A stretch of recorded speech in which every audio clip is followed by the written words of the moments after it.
Vandiperiyar POCSO case കുറ്റവിമുക്തനാക്കിയ അർജുനും കുടുംബത്തിനും സ്വന്തം വീടുകളിൽ താമസിക്കുവാനും തൊഴിലെടുക്കുവാനുള്ള സംരക്ഷണം ഒരുക്കണമെന്ന സംസ്ഥാന മനുഷ്യാവകാശ കമ്മീഷൻ അംഗം വി.കെ. ബീനാകുമാരി പീരിമേട് ഡിവൈഎസ്പിക്ക് നിർദ്ദേശം നൽകി.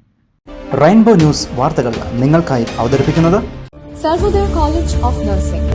We are holding a history of 28 years of experience in this healthcare education sector. We have diligently served and built a strong reputation for delivering exceptional quality nursing education.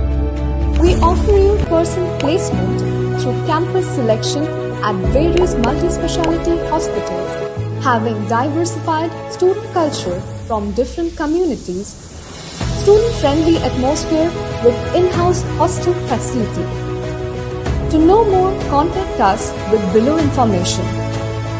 Vandiperiyar POCSO കേസിൽ കുറ്റവിമുക്തനാക്കിയ അർജുനും ബന്ധുക്കൾക്കും സ്വന്തം വീടുകളിൽ താമസിക്കുവാനും തൊഴിലെടുക്കുവാനുമുള്ള സംരക്ഷണം നൽകണമെന്നാണ് മനുഷ്യാവകാശ കമ്മീഷൻ പോലീസിനോട് ആവശ്യപ്പെട്ടിരിക്കുന്നത്.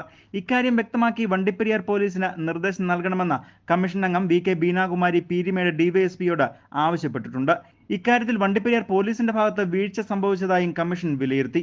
അർജുന്റെ പൃഥു സഹോദരന്റെ വീട്ടിൽ നടന്ന മോഷണ കേസിൽ അന്വേഷണം നടത്തി ഉചിതമായ നടപടികൾ സ്വീകരിക്കണമെന്ന് കമ്മീഷൻ ഡിവൈഎസ്പിക്ക് നിർദ്ദേശം നൽകിയിട്ടുണ്ട്.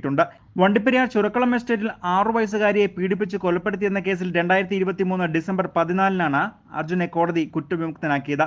കൊലപാതകം, ബലാത്സംഗം എന്നിവ തെളിയിക്കാൻ പ്രോസിക്യൂഷന് കഴിഞ്ഞില്ലെന്ന് വ്യക്തമാക്കിയാണ് കോടതി പ്രതിയെ കുറ്റവിമുക്തനാക്കി വെറുതെ വിട്ടത്. കട്ടപ്പന അതിവേഗ സ്പെഷ്യൽ കോടതി ജഡ്ജി വി. മഞ്ജുവാണ് പ്രതിയെ വെറുതെ വിട്ടുകൊണ്ടുള്ള വിധി പ്രസ്താവിച്ചത്. അർജുനെ വെറുതെ വിട്ടുകൊണ്ടുള്ള കോടതി വിധിക്കെതിരെ കുട്ടിയുടെ കുടുംബവും പ്രോസിക്യൂഷനും അപ്പീൽ നൽകിയിട്ടുമുണ്ട്. News bureau, Vandiperiyar.